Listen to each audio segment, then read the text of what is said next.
Bom dia a todos. Que esta seja mais uma manhã de reflexão, de meditação, dentro da singeleza que aqui procuraremos trabalhar, sem a pretensão de esgotarmos qualquer assunto, mas para que a gente possa ter alguns pontos de partida na nossa reflexão. Nós acompanhamos a obra de Joana de Ângeles, uma busca interior, o autodescobrimento, que é um tratado de psicologia transpessoal, escrito por essa benfeitora da humanidade. Nós estamos iniciando, então, hoje um item novo, chamado abnegação e humildade. Nós vimos do outro item, que é o ser e estar, só recordando que o importante para nós, nesta caminhada que nós estamos fazendo nessa encarnação, é justamente descobrirmos o ser que somos, verificarmos aquilo que nós temos que mudar e não vivermos de aparências, porque as aparências elas podem agradar os outros, mas elas não nos auxiliam em nada. Aparentar alguma coisa, vivenciar sobre a imagem aí, não faz, pode até agradar os outros, pode trazer até algum benefício na nossa relação humana atendendo interesses, mas não vai mudar o ser que somos. Naturalmente não teremos a paz que nós tanto sonhamos, nem a lucidez para as nossas realizações. E hoje o item chama-se abnegação e humildade. Em primeiro lugar, definindo os dois, a abnegação pela ótica moral, a abnegação e a humildade. A abnegação é o sentimento de entrega até com prejuízo de si mesmo, com renúncia de si mesmo a benefício de alguém, a benefício de uma causa. Então, o abnegado é aquele que renuncia até ao seu próprio interesse, até às suas próprias vontades, para fazer o bem, para auxiliar, para, de alguma maneira, beneficiar o outro. E a humildade é a simplicidade de coração, não a simplicidade exterior. Não quer dizer, não tem nada a ver com aparência, tem a ver com sentimento, é a simplicidade íntima. Ser simples é colocar-se descomplicadamente diante do outro para conviver, aceitando, compreendendo os outros. O Chico Xavier tinha uma frase muito sublime, que expressava bem a humildade dele. Ele dizia: aos outros eu tenho que dar o direito de serem o que quiserem ser. Eu tenho que ser melhor. Então ele tratava todo mundo com carinho, com respeito, com dignidade, sem se importar com o que a pessoa era, com o que a pessoa fazia, com o que ela significava para os outros ou até mesmo para a sociedade. Ele tratava a todos com simplicidade, porque ele era uma criatura simples, humilde, que é aquele que tem profunda ciência de quem é, mas não está preocupado com quem são os outros, a não ser para auxiliar, para fazer alguma coisa. Então, esses eram os sentimentos que o Chico, na sua missão de abnegado trabalhador do Cristo, nos ensinou. Davi, mas é o que Deus faz com nós, é isso, Essa é a proposta divina, Essa é a proposta divina para nós. Porque não importa como que nós fazemos, para Ele fazer o bem para a gente. O que ele está dizendo é o seguinte, que Deus, a gente pode dizer que Deus é humilde, Ou seja, como o Cristo é humilde, então ou os benfeitores também o são, porque eles não se importam com o que nós somos, Eles nos auxiliam do jeito que nós estamos, E o próprio Evangelho tem uma frase, de Jesus, que ele fala que Deus faz chover sobre os justos e sobre os injustos, Ou seja, o Criador não separa ninguém. As religiões elas criaram uma complexidade muito grande da relação do homem com Deus, e Deus, como se nós ofendêssemos Deus quando fizéssemos um ato errado, como se nós causássemos algum prejuízo ao Criador quando nós não agíssemos como deveríamos. O único prejuízo que a gente causa é a si mesmo, porque nós estamos evoluindo, e todo mal que fizermos, ou todo engano que nós cometermos, nós teremos que nos haver com ele. Nós vamos ter que nos reconciliar com quem a gente fizer o mal. Se a gente criar uma inimizade com alguém, nós vamos ter que nos reconciliar com essa pessoa. A vida vai nos trazer juntos por muitas vezes até que a gente reconcilie. Aí tem o convite de Jesus, reconcilia-te com o teu inimigo enquanto estás a caminho com ele. Palavra do Evangelho. E dizendo o quê? Que se eu não me reconciliar, eu vou ser trazido na presença dele, estaremos sempre juntos até que nos reconciliemos. Então o mal é um problema de quem faz, né? Ou seja, Deus, nós não conseguimos ofender Deus. É um absurdo o homem ou qualquer religião dizer que nós não ofendemos Deus. Como que nós ofendemos Deus? Deus está acima de qualquer interpretação, qualquer coisa que nós possamos fazer. Ele nos ama como somos. Porque o problema do engano, do erro é nosso, né? E nós vamos resolver essas problemáticas, inclusive com a ajuda dele. Ele nos ajuda. Se a gente se enganou, ele vai trabalhar de toda forma para fazer a gente se despertar, para corrigir aquele erro, aquele engano, para ser feliz. Para a gente poder ser feliz. Então a Joana diz assim: o amadurecimento psicológico conduz o homem à verdadeira humildade perante a vida, na condição de identificação das próprias possibilidades, assim como os das inesgotáveis fontes de conhecimento que ele tem que augir.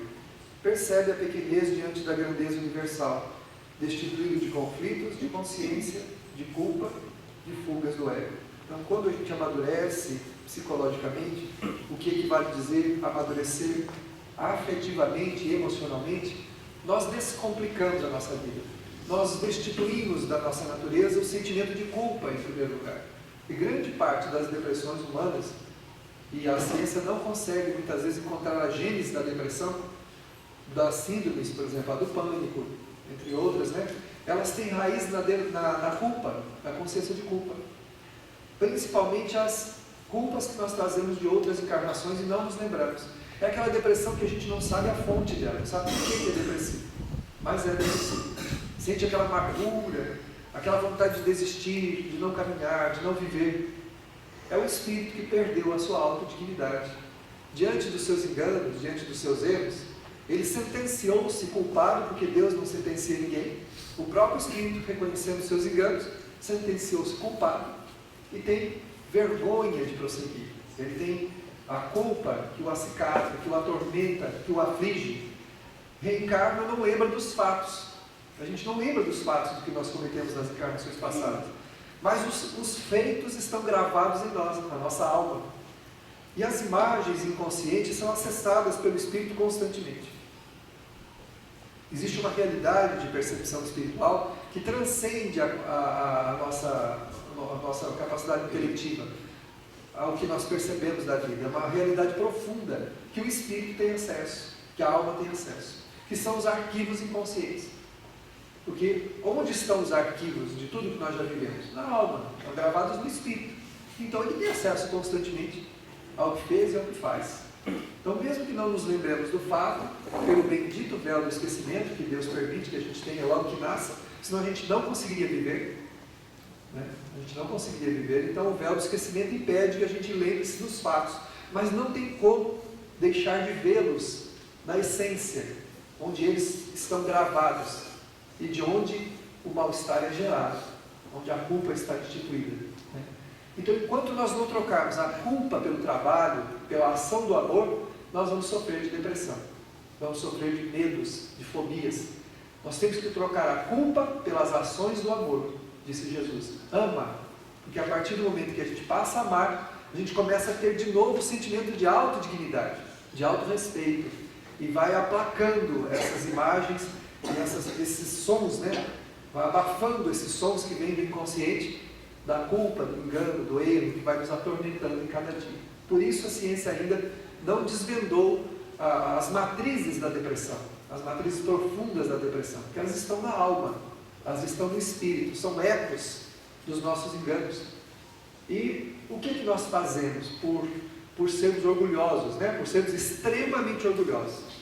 Como nós não queremos fazer o enfrentamento, então nós entramos no processo da culpa, mergulhamos na culpa, né? E a culpa não vai resolver coisa alguma. O automartírio não vai levar a gente a lugar nenhum.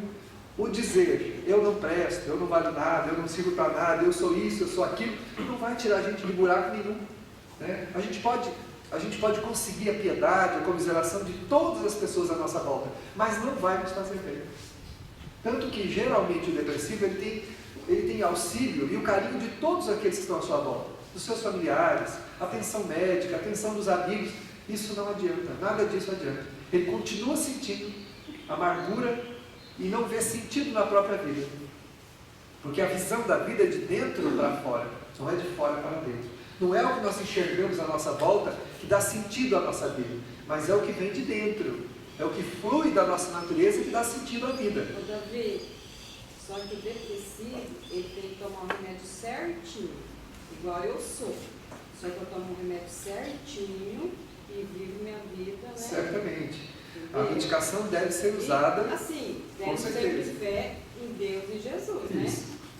A medicação deve ser feita porque a medicina ela vem como um auxílio. A medicina ela ajuda a tratar o sintoma, nem sempre a causa.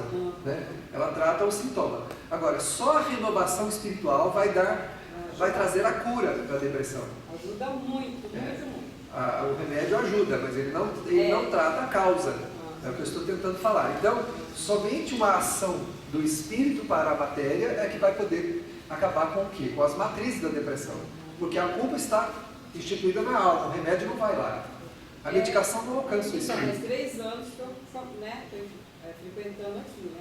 Então, eu me sinto muito bem, eu fico feliz de estar aqui, participando das atividades, tudo. Então, essa presença Eu gosto. no clima espiritual ajuda muito, né? Porque ela ajuda a gente a de novo conversar consigo mesmo, né? Dizer que a gente não é a pior pessoa do mundo, não. Que nós nos enganamos.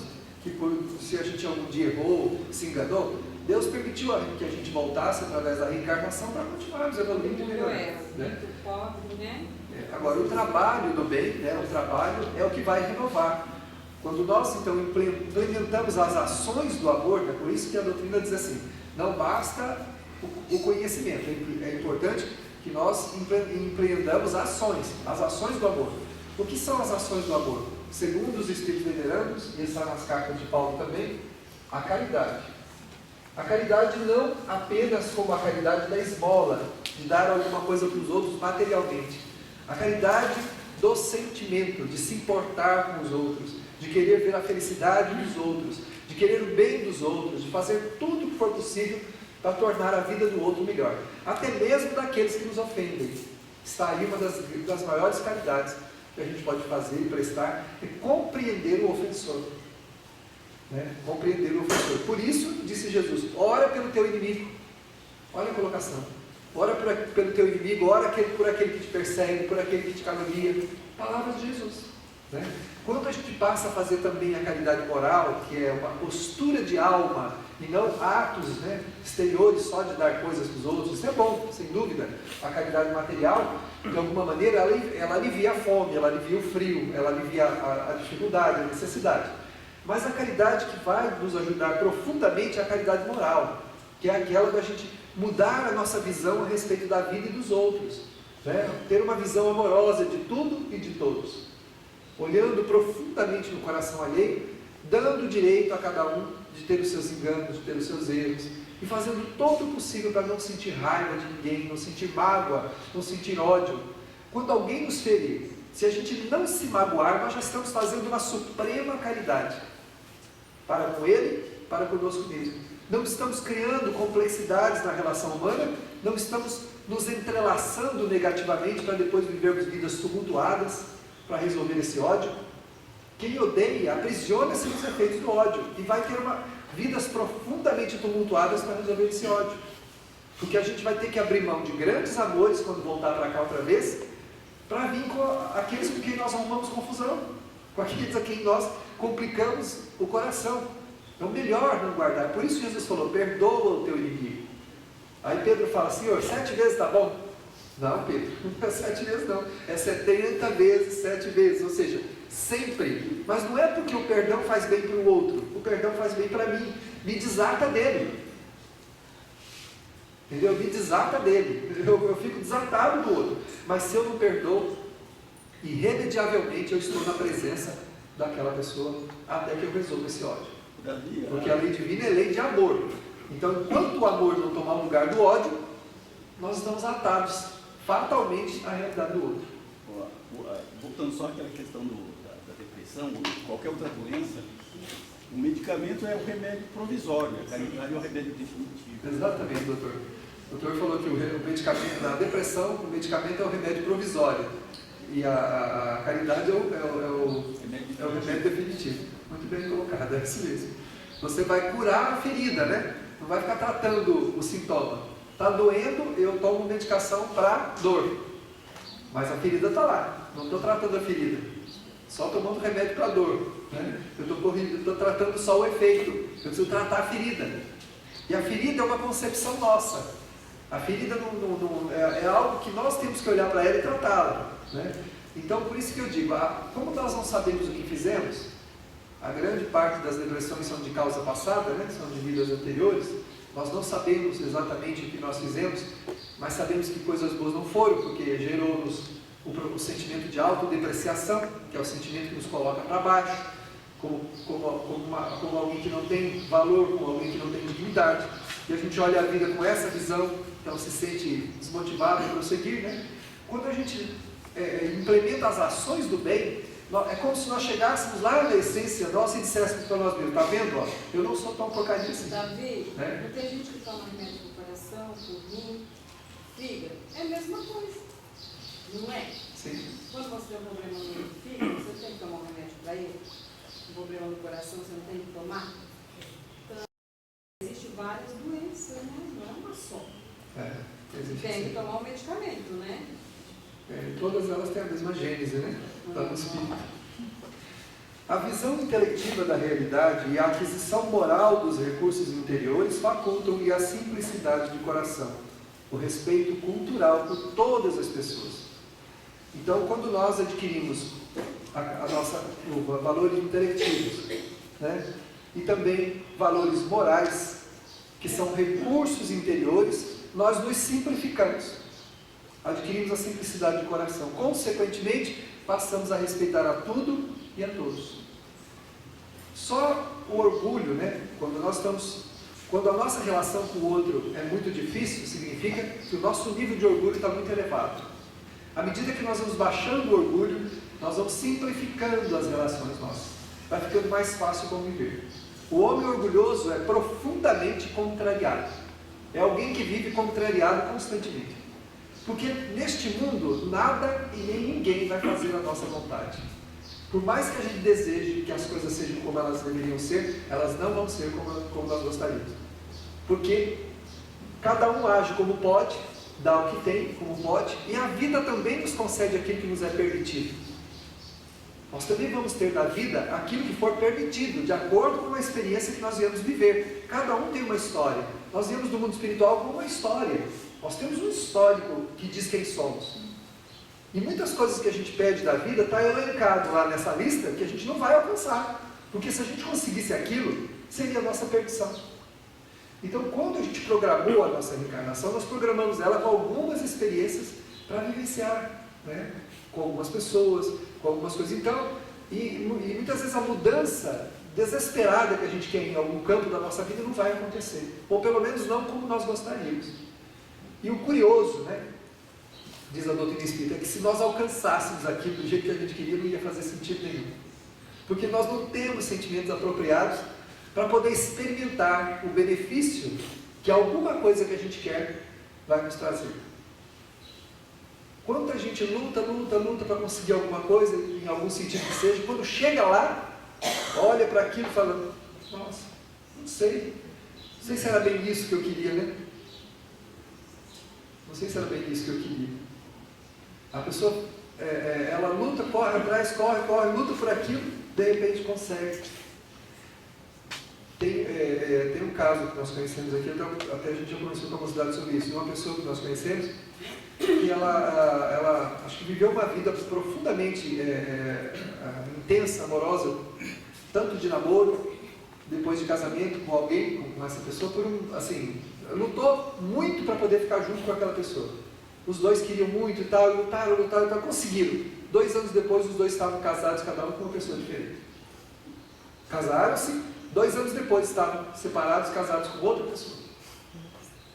Então é preciso saber por que a gente quer o que a gente quer. Se for para preencher carências, não vai valer nada. Nada nesse mundo não adianta nada se nós estamos buscando para preencher carências. Nós só podemos preencher carências conosco mesmo, com a nossa própria presença. Mas a presença da gente mesmo a gente não quer, porque sabe que não tem valor suficiente para conviver consigo mesmo. Aí quer os outros. Quando consegue os outros, não faz sentido nenhum. Ou quer alguma coisa, alcança aquilo, materialmente falando, não faz sentido nenhum. Consegue e não adianta nada. Porque a carência que a gente traz, essa lacuna que me diz que eu não sou plenamente feliz, que tem alguma coisa que me falta, não sei, falta alguma coisa para eu me sentir melhor nesse mundo, isso não vai ser preenchido com nada que nós vamos encontrar.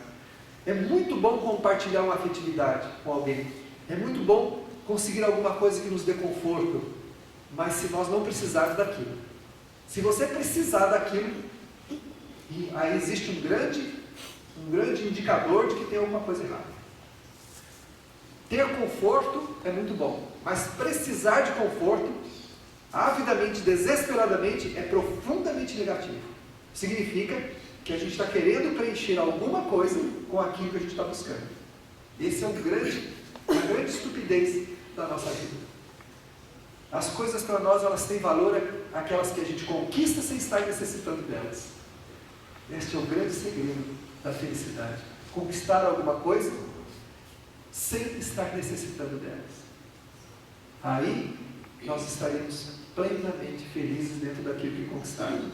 Porque aquilo vem apenas com um benefício de um conforto que nós não necessitamos, mas experimentamos, nos deleitamos com ele. Não é?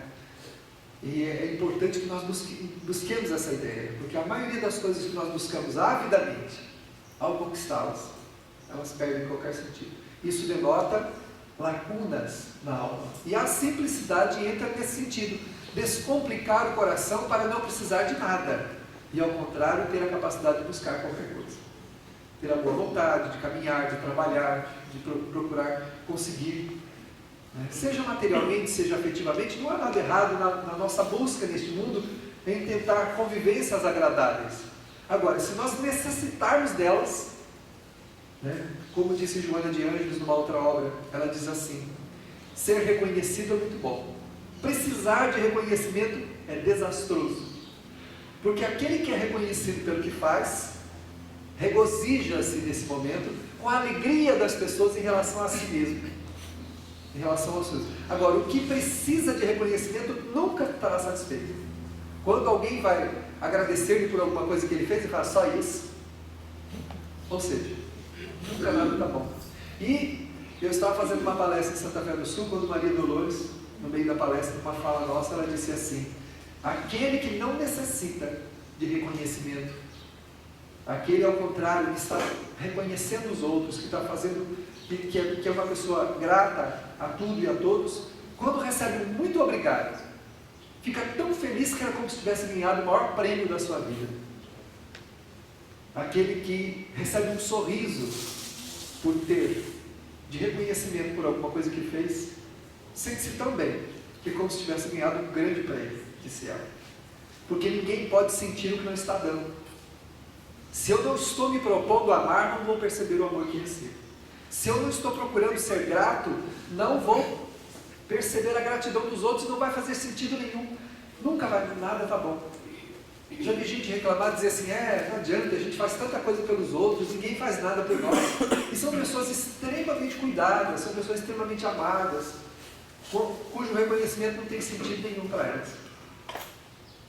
Agora, se eu preciso de reconhecimento, então eu posso ir aos pódios da glória humana, com todos os títulos possíveis conquistados, e vou me sentir uma porcaria. Porque, na verdade, essa carência, essa lacuna que eu trago na alma não pode ser preenchida de fora para dentro, mas é de dentro para fora. Voltamos então ao conselho dos Espíritos Amigos. Temos que implementar as ações do amor. As ações do amor são as únicas que vão lapidar a nossa natureza, que vão corrigir as falhas, os enganos do nosso passado, sem que a gente precise saber qual foi. Então eu vou numa cartomante, como se cartomante soubesse alguma coisa. Eu vou numa cartomante, vou em alguém para ler a mão, pode dar a mão, pode dar a testa, pode dar o pé, o que você quiser, você pode dar para ler. Tudo conversa, nada a ver. A pessoa não vai ler nada, entendeu? Mas vamos supor que você achasse que ela lesse o seu passado. Não adianta saber o passado. Aliás, melhor não saber. Melhor não saber. Não adianta saber. Melhor não saber. Por quê? Porque o que importa é o que eu estou fazendo agora pelo meu presente para aplanar, né, o meu passado. As minhas estradas do passado estão todas sinuosas. Eu preciso aplaná-las, né, aplanar as minhas veredas. Como é que eu vou fazer isso? Com as ações do bem. Então, implementando ações do amor, eu consigo resolver os meus problemas passados. Porque eu resolvo o problema de autodignidade. O problema que existe entre mim e eu mesmo. Pronto. Eu não tenho problema com ninguém, eu só tenho problema comigo mesmo. Nós vamos descobrir com o tempo que a gente não tem problema com ninguém. E duro que a gente só descobre isso quando chega do lado de lá. Aqui a gente acha que todo mundo está contra nós, que todo mundo nos persegue, que ninguém reconhece, que nada dá certo. A hora que a gente chega no mundo espiritual, a gente descobre que a gente não tem problema com ninguém. Que o nosso problema é com a gente mesmo. É de mim para mim mesmo. Esse é o meu problema. E aí eu vou descobrir que eu tinha que ter feito alguma coisa por mim mesmo, fiquei esperando que os outros fizessem. Aqui a gente fala, ninguém me ajuda, ninguém faz nada por mim, nada dá certo. Chega do outro lado e descobre que quem tinha que fazer alguma coisa por mim mesmo era eu. E eu fui o que menos fez. E aí vou ficar com vergonha, né? Do muito que os meus pais fizeram, que os meus irmãos, que os meus amigos, que aqueles que me deram trabalho, que eu reclamei e lamentei a vida inteira. Né? A gente reclama do serviço, reclama do trabalho que faz, reclama da nossa profissão. Quando cada um de nós está no lugar que precisa. Nós estamos educando-nos como espírito. E cada um veio para lidar com aquilo que precisa para trabalhar os sentimentos que faltam. Ou aqueles que estão desalinhados. E aí a gente reclama, lamenta, blasfema.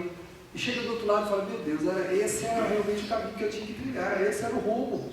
Por que eu joguei fora isso? Por que eu reclamei? Por que eu lamentei? E era o caminho. Não tem nada errado. O erro está aqui, né? A forma como nós sentimos e enxergamos. Pode falar. É o orgulho que impede que a gente enxergue que o defeito está na gente, não o que está ao nosso redor. É o orgulho, exatamente. É o orgulho que impede que a gente enxergue isso. Que a vida acontece de dentro para fora. O dia que a gente entender isso, a gente vai parar de reclamar da vida, vai parar de reclamar dos outros. Qualquer coisa que nos aconteça, mesmo que alguém me prejudique, isso só foi possível porque aconteceu de dentro para fora. Eu atraí para mim a experiência que eu precisei para resolver os sentimentos meus. Eu atraí para mim. Então nada acontece de fora para dentro, é de dentro para fora. Aquele que não, até por um pressuposto de que aquele que se planificou não se sente ofendido, né? Se alguém me ofender, tentar me ofender, e eu estiver no estado de alma, que não seja possível ser ofendido, eu não vou ser ofendido. É o que aconteceu e acontece com os homens bons, as criaturas boas da humanidade, que nós temos notícias, né? Que apesar de todas as calúnias, de todos os males que tentaram fazer contra eles, continuaram caminhando. O Gandhi não libertou a Índia pacificamente, sem lutar contra a Inglaterra? Pacificamente. Madre Teresa de Calcutá não foi lá nos antros infectos da Índia, onde não aconselharam ela a ir porque ela seria morta. E ela não morreu. Ela disse, mas eu não posso, eu não vou morrer, eu não vou fazer mal a ninguém, eu quero amar aquelas pessoas. E foi lá, e no amor dela, foi assim, criticada, teve ações de hostilidade contra ela, em nenhum momento ela se arvorou contra ninguém, nunca se sentiu ofendida, e continuou auxiliando. O Chico Xavier, as calúnias que o Chico sofreu desde pequeno até o cumprimento da sua missão, tendo depois esses mesmos religiosos que o criticaram, falando bem do Chico. Porque esses espíritos não dependem do que os outros pensam, sentem a seu respeito. Eles são o que são. Como nós ainda precisamos de confirmação, né? Nós precisamos de gratificação, de coisas que venham dos outros, nós estamos aí esperando reconhecimento, né? Que venha algum reconhecimento. Então o homem bom, ele não se ofende em princípio. Então o nosso orgulho impede a gente realmente de reconhecer que o engano, que o problema da vida que temos é nosso. Ele disse, vencer o orgulho e implantar a humildade. Exato. Implantar a humildade, que é ir descomplicando o coração, né? Tendo uma visão muito mais voltada para nós mesmos do que voltada para os outros. O que a gente faz? Por isso, o Evangelho segundo o Espiritismo diz que nós somos clarividentes para com os defeitos alheios e somos permissivos com o nosso, né? Não somos. E ele diz lá então que nós devemos ser severos para conosco mesmo e indulgentes para com os outros. que é um treino de humildade. Sermos mais o quê? Mais clarividentes para com os nossos defeitos, para a gente poder ir consertando. E ter mais paciência, compreensão, tolerância, perdão com os outros. Porque a vida do outro não nos pertence, não nos importa. De maneira alguma. Cada um vai construindo o seu próprio destino. Sois artífices do vosso próprio destino, diz a doutrina espírita. Nós vamos edificando. Eu não posso edificar na vida do outro. Eu não tenho como entrar na plantação do outro e plantar lá. O coração alheio é inacessível. Ninguém tem acesso. Só Deus. Eu vou me casar com a Margarida porque eu vou mudar a Margarida, né? Cadê a Margarida? Está aí? Não veio hoje, né, Margarida? Vou me casar com a Margarida, que agora eu mudo a Margarida. Ela fala, você vai ver, vou botar a Margarida na linha. Quem vai para a linha sou eu, né? Para a linha do trem, custo de colisão. Ou o marido, né? Eu caso com ele vai largar, ele vai deixar os defeitos dele. Tem certeza? Vai deixar aqui eles adquirir mais uns 4. Ninguém muda ninguém. É uma grande ilusão a gente achar que vai semear em terra alheia. Ninguém semeia em terra alheia. Nós só semeamos na nossa vida. Ou eu me proponho viver com o outro do jeito que ele é, ou então não tenho o que fazer. Ninguém muda ninguém. Se fosse assim, o mundo seria perfeito, porque qual mãe e qual pai que não quer um filho bom? Não quer um filho de uma moral ilibada, realizado na sua vida, com tudo feito, tudo certinho. E o que mais tem no mundo é o contrário. O que mais nós encontramos é gente doida, inclusive nós, né? Inclusive nós. Nós somos tudo maluco. Para jogar fora uma vida como nós temos, com profunda oportunidade de crescimento, é loucura. É o que nós fazemos. Somos tudo maluco. Então, ou seja, ninguém muda ninguém. É claro que você pode compartilhar uma vida com alguém do jeito que ele é. Você quer ajudar alguém a mudar? Exemplifica. Se ele seguir os teus exemplos, ótimo. Se ele não seguir, você não pode fazer nada. Porque quem tem que querer mudar é o outro. Eu não posso mudar. Impor alguma coisa não vai adiantar. Eu posso ter uma pessoa falando sim para mim e pensando intimamente, não. Você concorda comigo? Sim. Lá dentro ele fala, não. Pronto. Vai fazer o que eu estou falando? Vou. Mas tudo errado. Filho faz isso, não faz? Ele fala, não faz. Isso está errado, isso não pode. Ele faz o quê? Tudo o contrário que você falou. Por quê?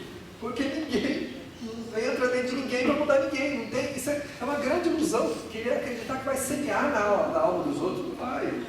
A pessoa que vai chegar na sua, pegar as mudinhas que lhe interessar e plantar na dela. Entendeu? Quando ela perceber um brotinho na tua alma, ela vai lá, pega e leva lá e planta no terreno dela. Se tiver um fruto lá que ela cata e bota lá na terra dela e planta. Se ela quiser. Eu ainda vou te educar. E vai morrer frustrado. Você ainda vai ler pela minha cartilha. Vai. Com certeza. É a nossa grande ilusão. Falta-nos o que então? O auto-amor. O amor a si mesmo. O auto-respeito. Para não dependermos de nada e de ninguém, estarmos bem, estarmos serenos, estarmos tranquilos. Isso é um estado de alma próprio. O outro não pode fazer isso por nós. E nós não dependemos do outro para isso. Quando achamos que sim, somos infelizes. Porque aí a gente vai ficar usando aquelas famosas frases. Você viu o que você fez com a minha vida? Como deveria dizer, você viu o que eu fiz com aquilo que você me deu? Sou eu que faço. Isso é uma coisa tão interessante que tem quase 2 meses que eu estou assim, conversando com uma pessoa que está passando por uma separação. E ela conversa comigo, ela fala comigo, ela fala, sério, sou casada há 13 anos, eu não tenho filhos, e chegou um ponto que não tem mais como viver junto e tal, não tem grandes problemas assim, mas não está dando certo mais. Então a gente conversa um pouco com ela não é espírita, aí ela falou uma coisa muito importante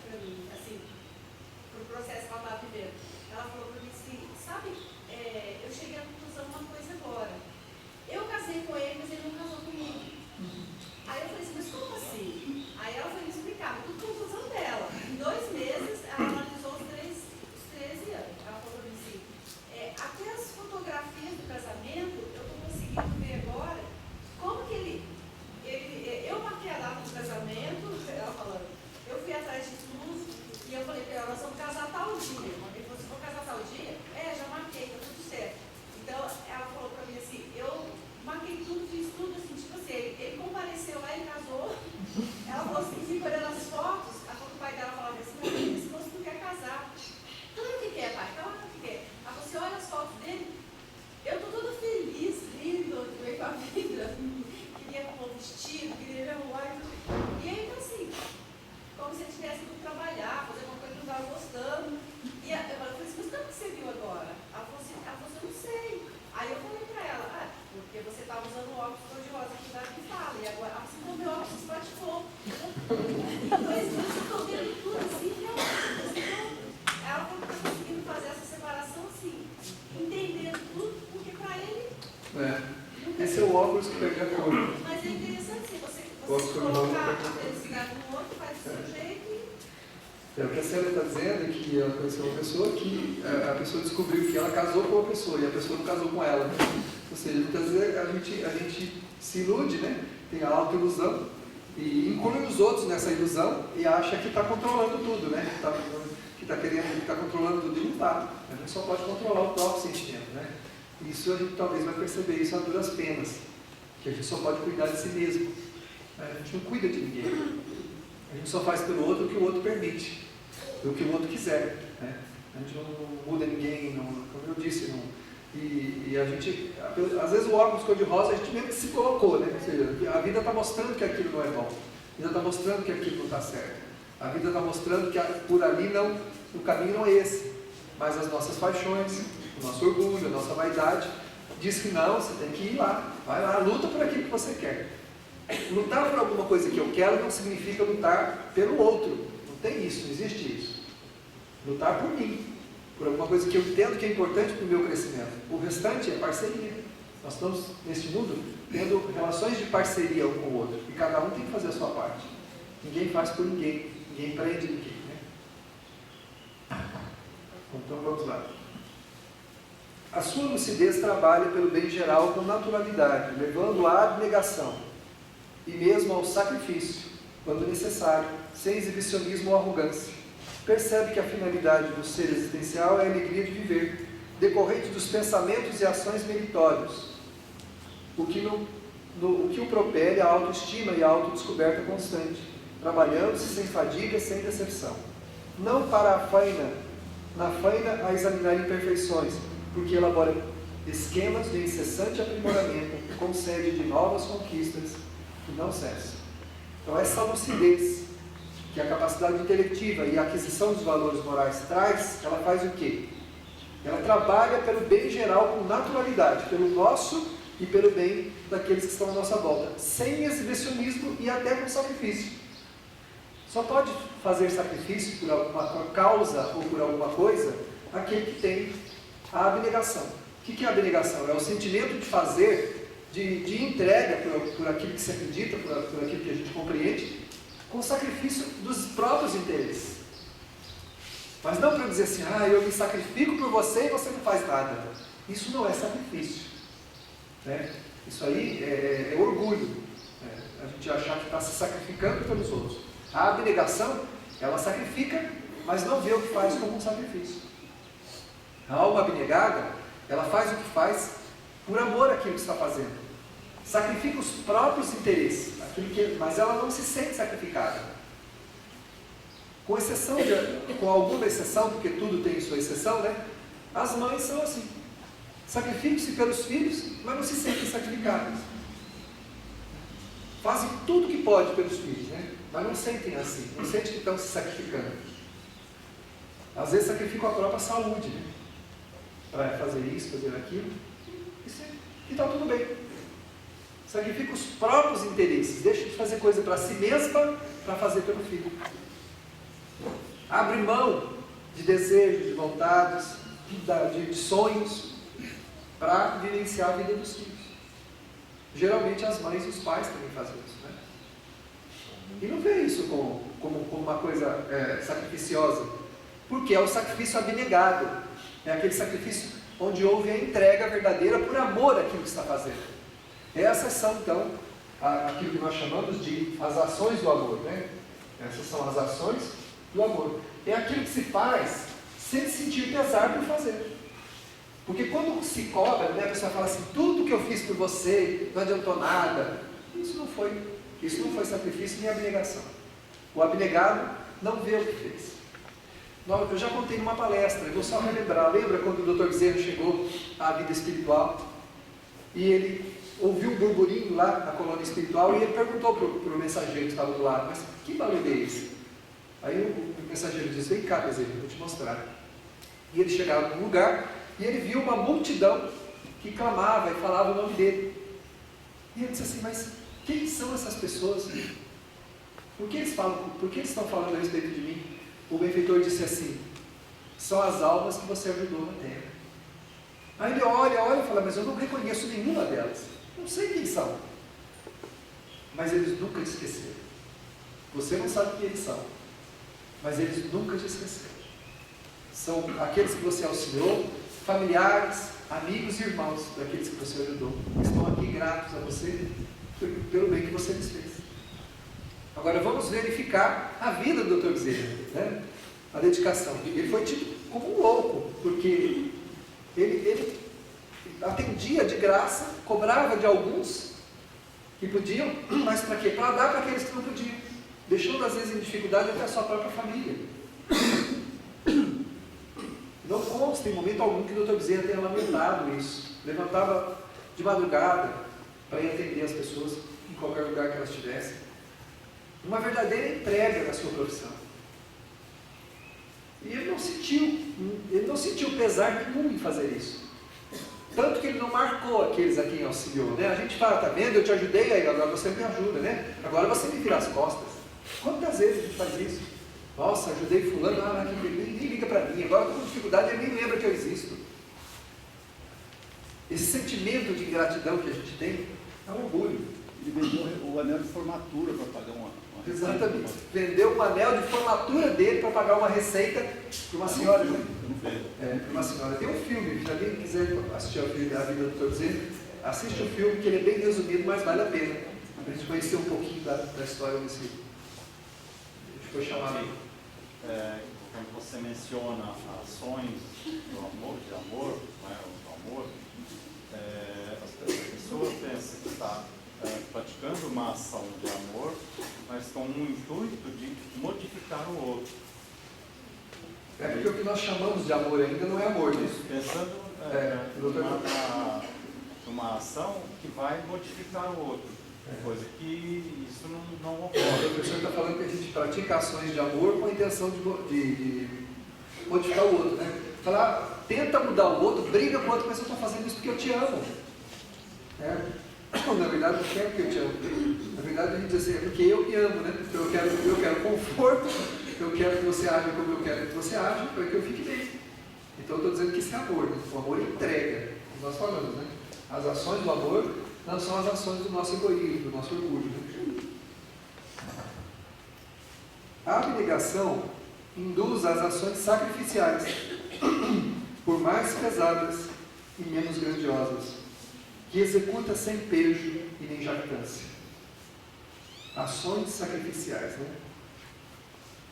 Nós temos dificuldade de realizar até as ações tidas como deveres nossos, né, diante do outro, quanto mais as sacrificiais. Sacrificar o egoísmo, sacrificar o orgulho, o amor próprio. Né? Isso nós temos dificuldade de fazer.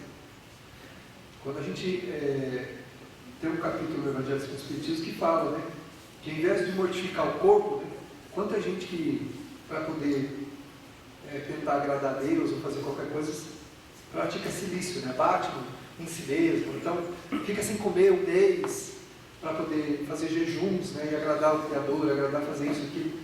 Então o Evangelho segundo o Espiritismo fala assim, se você quiser mortificar, não mortifique o seu corpo não, mortifique o seu espírito. E quem precisa ser domado é o espírito, não é o corpo.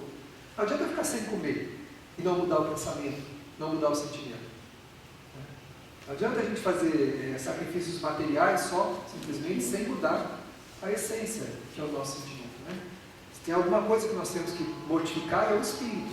Domar as nossas más tendências. Verificar onde as nossas tendências estão nos encaminhando e puxar a rédea e falar, para lá não, você vai para cá. É para cá que eu quero viver, eu quero viver isso. E isso é difícil. Então, o sacrifício até é pelo outro, né? Mas aquele sacrifício que faz com que a gente entregue-se por uma causa e sem pesares, né? Sem se sentir sacrificado. O verdadeiro sacrifício, ele faz, mas não se sente sacrificado. No momento em que a gente se sente pesaroso por alguma coisa que faz, não é sacrifício. Ainda é orgulho. Independem a abnegação e a humildade de convicções religiosas, embora possam influenciar-lhes a conquista, tornando-as acessíveis a todos os indivíduos que adquirem consciência de si. Então, a abnegação e a humildade não dependem de religião. Nós encontramos até ateus que são profundamente abnegados, né? São profundamente humildes. Pessoas que não têm uma vida de entrega a uma causa social, a uma causa humana, e não têm religião, não têm uma fé propriamente. Ou de várias religiões, né? De várias denominações religiosas que têm abnegação e têm humildade. Porque isso é inerente ao ser humano, não é ao que ele representa, ao que ele escolhe, né? É a natureza humana, é o homem, onde ele estiver. Abnegação no trabalho, humildade no trabalho, abnegação e humildade na família, abnegação e humildade na rua, no círculo religioso, né? A gente vê exercícios supremos de orgulho dentro das religiões mesmo. Pessoas disputando umas com as outras cargos, posições, achando que se chegar a tal lugar, aquela glória ali, fictícia, né, que ela vai conseguir ali, vai dar a ela algum tipo de elevação moral e espiritual maior do que aquele que ela tem. É um grande engano. O problema nosso é que nós somos cristãos, mas não seguimos Jesus. Ele disse, né? Vocês me chamam mestre e senhor, mas não seguem os meus mandamentos. Ele mesmo falou. E ele disse o quê? Quem quiser ser o maior, que seja o servidor de todos. Porque no reino dos céus o maior é aquele que foi o menor, que mais serviu. E completa dizendo, eu não vim para servir, melhor, para ser servido, mas para servir. Então nós conhecemos a respeito de Jesus, mas não o seguimos. Por isso nós vivemos ainda nas penúrias que a gente vive, nos tormentos que a gente vive. A gente passa pelos perrengues, né, que a gente passa, porque nós não seguimos ele. Nós só sabemos a respeito dele, conhecemos tudo, entendemos, temos na ponta da língua todo o ensinamento, mas não vivenciamos. Então a falta de vivência do que ele ensinou, que ele disse que não tem outro caminho. Ele disse, ninguém vai ao Pai senão por mim. Então, ou seja, sem ele eu não vou para lugar nenhum, sem seguir os ensinamentos dele, que vai ser para a humanidade do futuro, vai ser o código de moral e ética que vai vigir a vida na Terra, porque o planeta Terra é governado por ele. Jesus é o governador espiritual da Terra. Isso nós não entendemos ainda. Sem segui-lo nós não vamos para lugar nenhum. Ele afirmou, ninguém vai ao Pai senão por mim. Sem seguir o caminho que ele indicou, nós não vamos a lugar nenhum. A gente vai continuar batendo cabeça, vai continuar se ofendendo, se magoando, tendo raiva, sendo orgulhoso, indiferente, gerando reencarnações como felizes? Não, tormentosas, difíceis, pesarosas, porque a gente continua gerando reencarnações dolorosas, uma atrás da outra, até a gente entender que o caminho não é por aí. Ele indicou esse caminho de esperança, de trabalho, de abnegação. Então a gente vê no próprio círculo religioso as pessoas disputando posições, como tem na sociedade também. A pessoa acha que um cargo na sociedade, o maior que ele puder adquirir, né, ou ser reconhecido na sua profissão como o maior dos maiores, vai dar a ela qualquer enlevo de alma, ou qualquer benefício interior. Não vai, porque ao chegar lá a pessoa vai se sentir frustrada. Eu tenho um amigo político, né, que eu vivi no meio do trabalho na prefeitura desde menino. Vou me aposentar na carreira pública e desde de pequeno. Alcancei ali dentro os cargos possíveis de ser alcançados para um servidor na sua carreira de ascensão de trabalho. Convivi com todo tipo de gente, com todo tipo de político. E eu ouvi de um deles dizendo, Se eu soubesse o quanto eu teria que pagar para estar onde eu fui, jamais teria ido lá. Ouvi particularmente de uma pessoa dizendo isso. Se eu soubesse o quanto eu tinha que pagar para ir até onde eu fui, eu não teria ido lá. Ou seja, eu teria chegado onde eu quis chegar. Paguei um preço extremamente alto. Estou convivendo com as sequelas daquilo que eu vivenciei e que não me trouxe nada, nenhum minuto de sossego. Ao contrário, a partir daquele momento eu só vivi tormentos, só vivi dificuldades, só vivi problemas. O problema nosso é querer a glória. Se você faz o que faz pelo desejo de servir, não vai se sentir assim. Mesmo sacrificado, vai sentir que fez o que devia fazer. Vai sentir que cumpriu o dever. Mas por que não sente planificado que cumpriu o dever se você fez o que queria? Por que não sente assim? Porque o desejo não era de servir ninguém. O desejo era de servir a si mesmo, a glória, de chegar ao ápice para dizer: eu sou o fulano de tal. Esse é o nosso grande problema. O status. Então, precisamos rever os porquês dos nossos sonhos, né? Porque nós vamos pagar o preço de chegar lá e não encontrar nada lá. Esse é o grande problema. Vou atrás do pote de ouro, derrubo florestas, né? Subo cachoeiras acima, escapo de ser comido por leões, por jacaré, por qualquer coisa, me rasgo todo, chego lá. Aquilo não faz sentido nenhum para mim. Agora, se o interesse era mesmo auxiliar, se era pela causa de ajudar mesmo, de fazer bem aos outros, aí sim, aí está o verdadeiro sacrifício. Porque o sacrifício pela vaidade, pelo orgulho, não é sacrifício. Aliás, não vai levar a gente a lugar nenhum. Então, é importante que a gente interiorize isso. Quais são os nossos desejos, né? Quais são os nossos desejos, os porquês que a gente quer chegar onde quer. Jesus disse: quem quiser ser o maior, que seja o servidor de todos. Então a melhor coisa para fazer em qualquer lugar onde a gente esteja é servir. E a gente quer servir? Não quer ser servido. Por isso a primeira coisa, quando a gente vai a qualquer canto, a gente procura, qual que é o ponto mais alto aqui, né? onde que é o pódio aqui, onde eu estou? Qual é o pódio? Onde aqui, onde eu estou chegando, é a posição de destaque? Porque é essa que eu quero. Quando a gente deveria olhar para baixo, o que tem aqui embaixo para fazer, né? Então, é assim que, sem perceber, nós vamos chegar muito mais longe do que como esse amigo, muito amigo, que lamentou profundamente ter chegado onde chegou. Lamentou profundamente ter chegado onde chegou. Porque aquele que começa olhando aqueles que estão à sua volta, auxiliando, e vai, a caminhada é profícua, porque não espera chegar em lugar nenhum. Onde ele chegar vai ser onde os seus sentimentos o levarem. A gente vai até onde o nosso sentimento nos levar. Se nós tivermos simplicidade, humildade, de dar um passo de cada vez, sem desconsiderar nada e ninguém. Temos que olhar à volta aqueles que estão conosco nesta caminhada. Eu não posso desconsiderar as pessoas. Eu não posso desconsiderar o que eu estou fazendo.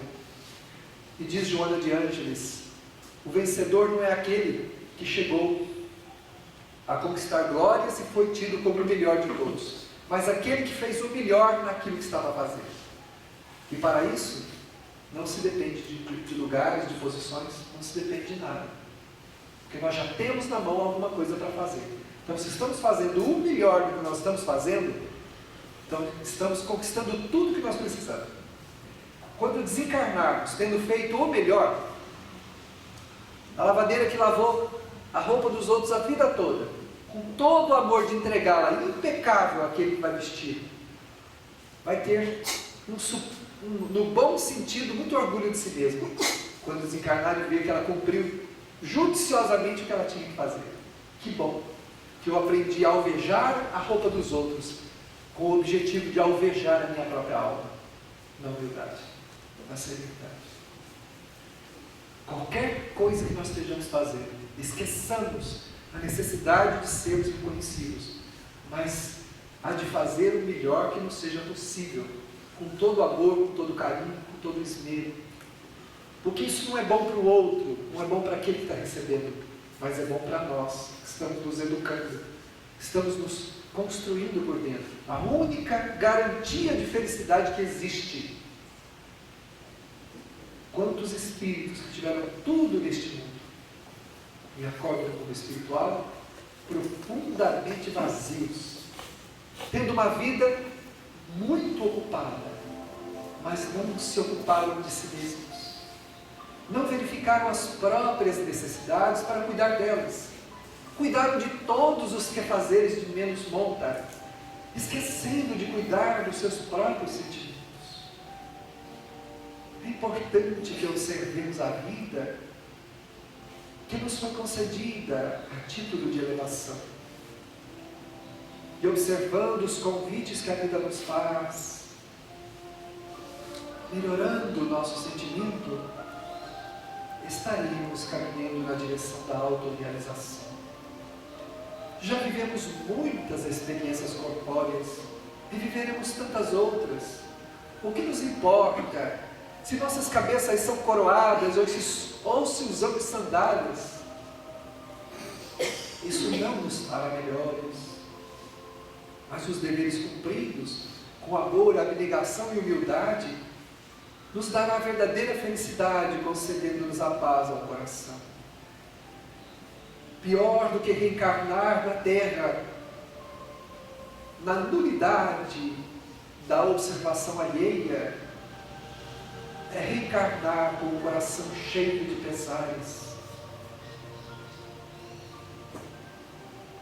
de retificação para fazer. Assim, ouçamos a voz do bom pastor que nos chama, convidando-nos a segui-lo com segurança, porque ele é o caminho. E ele nos ensinou a humildade, a serenidade. Não a humildade de se vestir, de comer, de onde ir, mas a humildade do sentimento, que nos disponibiliza a todo momento a necessidade daquele que nos pode ver. Quando os nossos olhos cansados, já sem brilhos, observarem a natureza, enxergando outra exuberância, vamos perceber que existe o olhar simples da criança, o céu que procuramos e que não queremos ver. Mas se criarmos complexidades, afastaremos a felicidade e encontraremos pesar para viver. Ao seguirmos na direção da nossa transformação, fazendo todo o bem que nos é próprio, amparando, servindo, consolando, estaremos muito mais senhores de nós mesmos, porque nos reconheceremos naqueles que sofrem, ou naqueles que convivem conosco. A única forma de fazermos a nossa redenção, aprendendo uns com os outros, descomplicando a nossa relação humana, viveremos em paz, sem termos jamais dores para experimentar. Porque em breve aqui iremos voltar, retornando aos palcos que abandonamos, àqueles que deixamos, e teremos que reconquistar. Ouça-nos, Senhor, a prece que endereçamos a Ti, rogando-te a proteção amorosa, o despertar de nosso coração. Seja feita a Tua vontade.